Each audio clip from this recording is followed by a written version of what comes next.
Bwana, karibu tuzungumze michezo. Jina langu ni Maunga Junior. Leo tunazungumza kutokea huku Tabata. Tumefuata mchambuzi wa soka kutoka pale Azam TV, Leonard Muskula. Tuna mengi sana ya kuzungumza naye, kubwa zaidi kuhusiana na ujio wa meneja wa klabu ya Simba. Atuambie ni kocha wa namna gani, na je, mnyama Simba amelamba dume ama ni vipi? Kaka mkubwa, uko vizuri? Niko poa. Kitambo sana.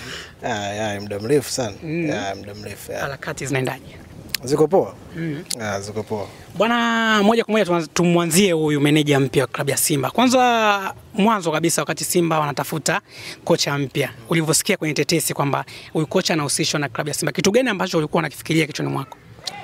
Of course nilielewa baada ya kusikia kwamba wanamhusisha Dimitar Pantev, kocha wa Gaborone, baada ya mechi ya Simba kumalizika ya sare ya moja kwa moja. Tunafahamu kwamba Simba walikuwa hawajipanga kutokuwa na kocha katika kipindi kama kile. Kumbuka walianza msimu na Fadlu Davis na wanashapanga mikakati yao kwa ajili ya msimu unaofuata, na hata ukisikia kauli ya Fadlu Davis kwenye Simba Day walisema kwamba huu ni msimu wa mafanikio baada ya msimu uliopita wa kujenga timu. Kwa hiyo obviously uongozi wa Simba na kocha ulishaka pamoja kuona kwamba msimu unaokuja huu ni msimu wa kuchukua mataji ambayo walikwenda kuyapoteza katika misimu minne iliyopita na misimu kadhaa iliyopita.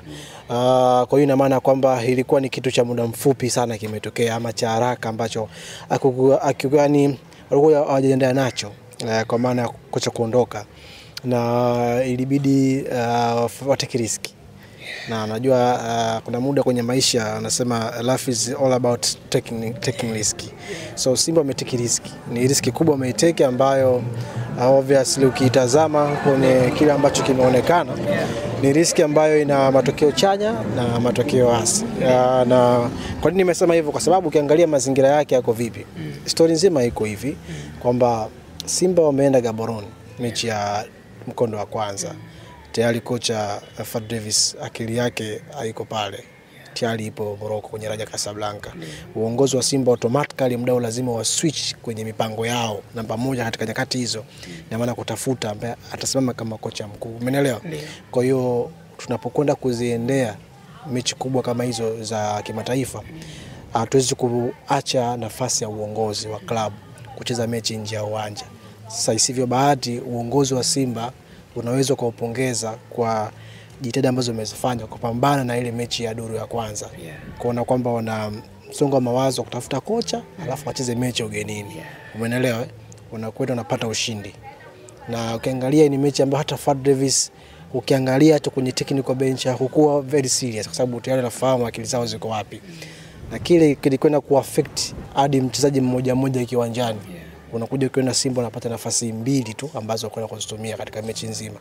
So unakuja kuangalia tayari ile momentum ya timu, spirit ya timu ilikuwa kwenda ku affected kutokana na mazingira ambayo yapo kwenye benchi la ufundi. Sasa unatoka hapo inabidi urejee mechi Benjamin Mkapa. Isivyo bahati, wakati mechi inachezwa duru ya kwanza hiyo mkondo wa kwanza, Matola anapata kadi nyekundu, ambaye at least angeza kusimama kwenye mchezo unaofuata, maana yake ana leseni ambayo inamruhusu. Kwa hiyo uongozi wa Simba inabidi tena muda huo watafute na kocha mwingine wa muda wa kusimama kwenye hiyo nyakati. Ndio wanakuja na tikirisko, wanamuomba kocha wa timu ya Tanzania Ahmed Morocco, pongezi kwa TFF kumruhusu anakwenda kusimama kwenye mechi ngumu kama hiyo, hakuna kuamua timu kwenda hatua inayofuata. Tunafahamu viatu ambavyo alivaa Morocco ni viatu vizito sana, sio vitu vipesi. Kama kocha unapaswa kumpongeza, na hata baada ya mechi kisha alisema kwamba ametua mzigo mzito. Kwa ni mzigo mzito? Maana yake unaichukua timu katika nyakati ngumu, haujapanga, yani unaichukua tu mali iende kacheza. Umeelewa? Kwa hiyo unakuja kuona joto ambalo Simba walikopo nao. Wakati ambao Simba wanakwenda kucheza mechi hiyo ya mkondo wa pili, kumbuka uongozi wanapambana kuona wanapataje kocha katika hizo nyakati. Yes, tutasema kwamba makocha watume CV, lakini tunafahamu kwamba timu lazima iwe na mipango yao kuona wanataka kuona kocha aina gani. Sasa mechi imekwenda moja na Gaborone inaonekana kumiliki mpira, inaonekana kuwashambulia Simba, inaonekana kuwapa mechi ngumu Simba. Automatically ambao utamtaja ni kocha kwamba ndo kafanya hivyo, si ndio? Kwa kama uongozi unaweza kidogo kumkaangalia, kocha timu yake imeshatoka, hatuwezi kumchukua kocha. Sio, umeelewa mazingira? Maana yake hapo umekiona kitu katika to the point Yani on the spot umekiona kitu. Kwa hiyo kitakusaulisha kuwafikiria wengine ambao wanatafuta huko nje. Kitu kisha kuja kwenye njia yako. Sio, umeelewa? Kwa hiyo Simba walivyoona hicho kitu kimetokea, wakatake risk, wakaona ndio tuanze na ukocha huyu. Umeona hapo unavyozungumza kwamba wameangalia kwenye mechi mbili, unafikiri mechi mbili zinafaa kumpima kocha kama huyu ni kocha sahihi kuja kuiongoza klabu ya Simba? Unajua kuna maswala mawili. Ni swali moja zuri sana ambalo hapa wali nilizungumza kwamba kwangu mimi haikuwa sahihi kwa Simba kumchukua kocha kwenye michezo miwili. Na hasa mchezo wa mwisho, kwa maana sare moja kwa moja pako. Hata mchezo wa kwanza huko cha kukaa kwenye benchi. Unajua kwa nini nimesema haya mambo yapo katika mambo mawili? Ambacho kipo kwenye upande wa chanya kumchukua kocha, sio kosa kumchukua kocha kwenye mechi mbili, sababu mpira wa miguu ni mchezo ambao unaonekana hadharani. Ukionekana ni bora hata kama ungepewa mechi 10. Umeelewa? Sina doubt na performance ya kocha Dimitar. Kwa performance ambayo alionyesha dhidi ya Gaborone na Simba. Nacho doubt ni kwamba Simba hawakuwa kwenye ubora wao ule ambao mimi na ufahamu. Umeelewa? Yaani pointi yangu kubwa ni kwamba with all due respect kwa manager mkuu wa Simba kwa sasa, Dimitar Pantev wa Bulgaria, ni kwamba ninafahamu quality ambayo alionyesha kwenye mechi ya Simba Benjamin Mkapa. Nampongeza kwa mbinu ambazo aliingia nazo, mipango yote mechi ilivyokwenda. Maana hata quality ya mtu mmoja kiwanjani baina ya Simba na Gaborone ilikuwa tofauti, lakini akaweza ku-maintain momentum. Ambacho nakizungumzia mimi hapa ni kwamba Dimitar Pantev alikuta Simba haipo kwenye nyakati bora zake. Sio, umeelewa? Kiwango cha kwamba kimekwenda kumpa nafasi wakati ambao Simba haikuwa kwenye nyakati bora zake. Umeelewa? Imagine kama huyu kocha angekuta Simba ipo kwenye comfort zone, ikiwa imejipanga vizuri, watu hapo vizuri, kwa maana ya benchi la ufundi liko vizuri, yani hakuna bugdha yoyote ambayo inaendelea kwenye vichwa vya waongozi wa Simba, angechukua chuma ngapi kwa nafasi zile ambazo pia Simba alizipata. Sio, umeelewa? Kwa hiyo siwezi nikapima uwezo wa Dimitar Pantev kwamba unaweza ukafiti kwenye level ya Simba kama timu namba 5 kwa ubora barani Afrika, timu ambayo tayari ina jina kubwa barani Afrika, timu ambayo ina mashabiki wengi barani Afrika. Sawa, kwenye kiwango ambacho alikionyesha dhidi ya Simba ambayo ilikuwa imezongwa na nyakati ngumu, nyakati kama zile. Sio, umeelewa? Kwa hiyo mimi ambacho ninazungumzia hapa ni kwamba sio kwamba ni makosa kumchukua kocha kwenye mechi mbili au kuona kwenye mechi moja, sio kosa. Lakini wewe umeonyesha ufundi kwenye Simba ina gani? Maana hata Simba ile tu ambayo ina changamoto umeshinda kuifunga. Sio, umenipata? Na Simba hiyo imekufunga nyumbani, imekuja hapa imepata nafasi kama takriban kama 4 za wazi za kukufunga. Kwa hiyo bado naamini ana kitu cha kujifunza zaidi kabla ya kuja Simba. Yaani kuna sababu bidii aende akaonyesha ubora zaidi ndio aende Simba. Kaka, ngoja nikwambie kitu kimoja. Ifika tu hata Simba wenyewe lazima wajipe priority. Ndio. Simba is big club. Ni klabu kubwa, sawa, ambayo shafanya makubwa barani Afrika. Umeelewa? Ni klabu ya Simba kwa jinsi ambavyo profile yake sasa hivi ilivyo na rekodi zake ndani na nje. Ni lazima ikubali kwamba kuna makocha wa aina fulani wanapaswa kufundisha Simba. Simba sio kila kocha au sio kila. Mimi nakwambia, mimi naheshimu sana Simba Sports kwa kiwango ambacho amekionyesha kwa nyakati za misimu 4 5 hivi karibuni. Ni lazima ikubali kwamba kuna makocha ambao wanastahili kuinoa Simba. Umeelewa? So kwa hiyo kuna nyakati ambazo tukipima, kwa mfano kumchukua Fadlu Davis, it was lights, ilikopo ni safari nzuri kuianza kwa Simba ambayo ilikuwa inajenga timu. Kumchukua kocha ambaye ametoka kwenye ukanda wa kaskazini, ukanda wa UNAF, dhidi ya kametoka kwenye kikosi cha mabingwa. Afu tunajisaulia wanasema bora kwani Fadlu ilikuwaje? Brother, Fadlu ametoka Raja Casablanca kwenye timu ambayo imechukua ubingwa with unbeaten kama kocha msaidizi. Kama Michael Arteta alivyokuwa na kikosi cha Man City kama msaidizi. So umeelewa, kuna vitu kashaveza kuvivaa kama kocha, sasa anaamua kuichukua timu nyingine kuanza na safari yake. Tumeona kafika mpaka wapi? Finali. Ni kwa nini? Alipotoka alikuwa babaishi kuwa kocha msaidizi kwenye kikosi kama cha Raja Casablanca, afu timu imechukua ubingwa. Tayari hiyo ni CV. Ina maana unapokuja timu kama Simba kuja kuinoa na huku kauli mbiu yao wewe msimu unajenga timu, kocha anakuwa katika comfort zone, unapanga mipango yako vizuri, timu inafika mpaka finali. Sasa kocha huyu amekuja katika nyakati kama hizi. Alafu kumbuka huu ni msimu wa mafanikio. Umefungwa na mtani wako mara nyingi mfululizo. Wewe tukisema kwamba Simba wamebeti tuko sahihi. Wamebashiri. Yani wametake risk. Na mimi nasemaje? Life is a matter of taking risk. Inaweza risk ikaleta mafanikio.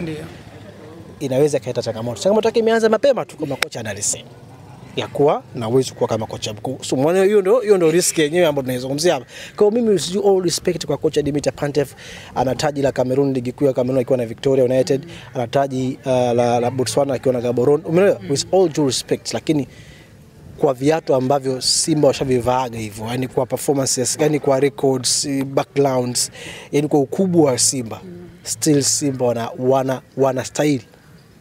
Simba wanastahili kocha, yani wanastahili manager au kocha mkubwa mwenye viwango vya juu zaidi. Yani unajua hii sio kujibabaisha.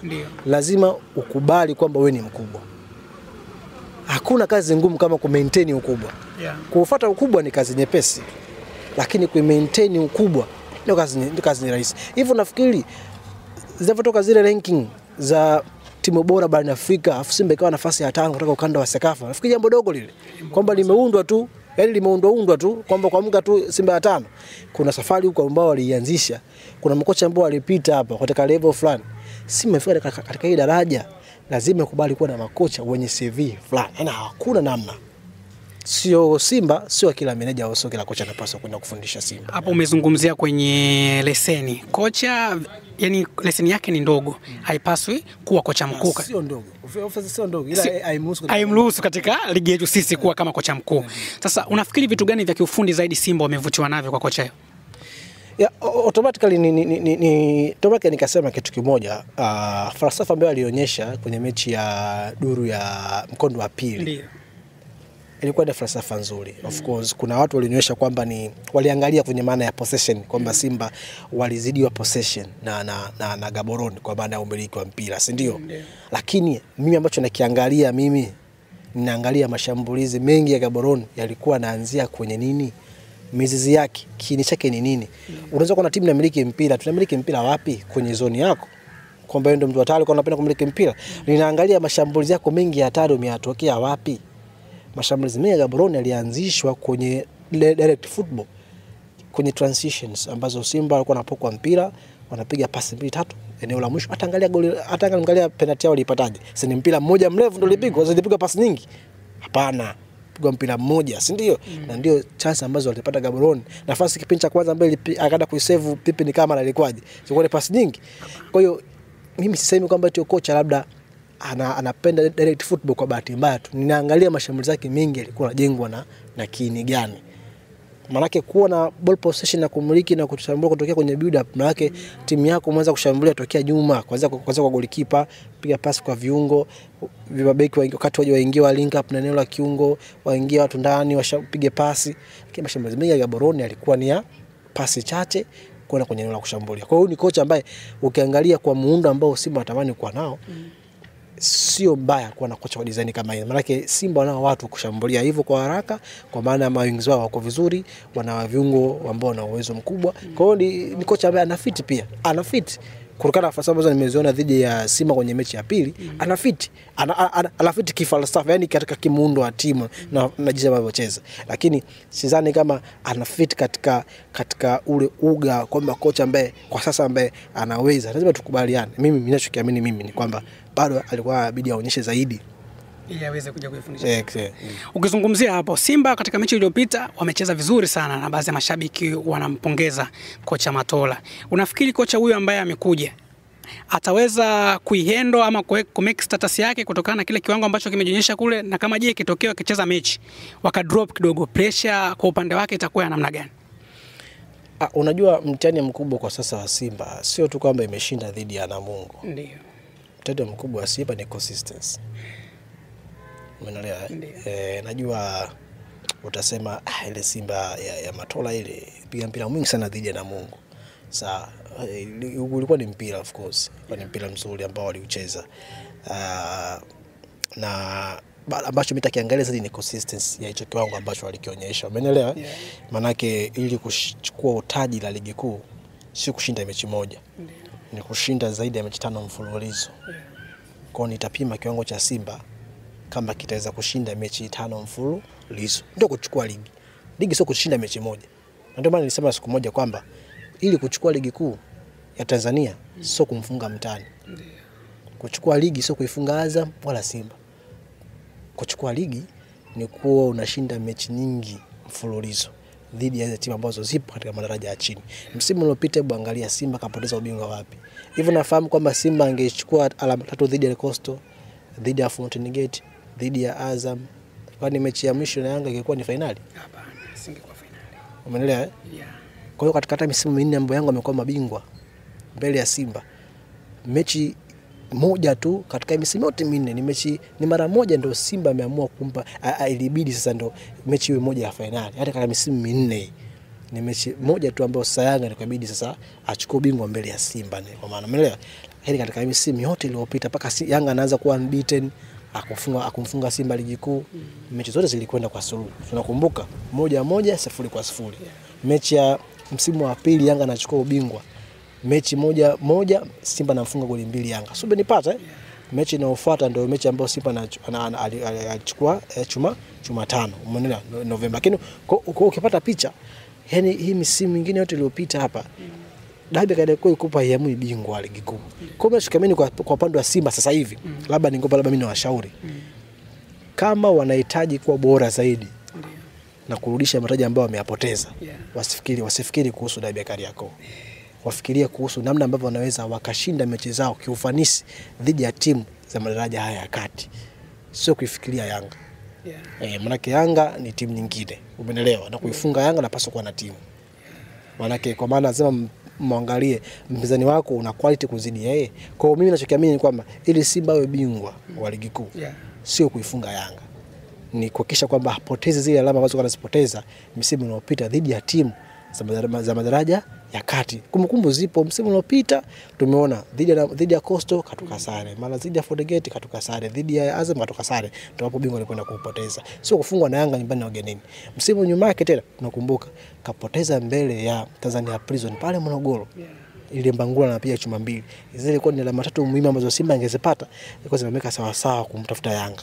Akazipoteza, hapo ndo shughulika. Kwa hiyo tunakumbuka baadhi ya nyakati ambazo Simba walipoteza alama dhidi ya hizo timu za madaraja ya kati, tukamfanya Simba anapoteza ubingwa. Kwa hiyo bado msimu huu natamani kuona Simba wakiwa na consistency ya kisha kwamba wanachukua alama dhidi ya timu za madaraja ya kati.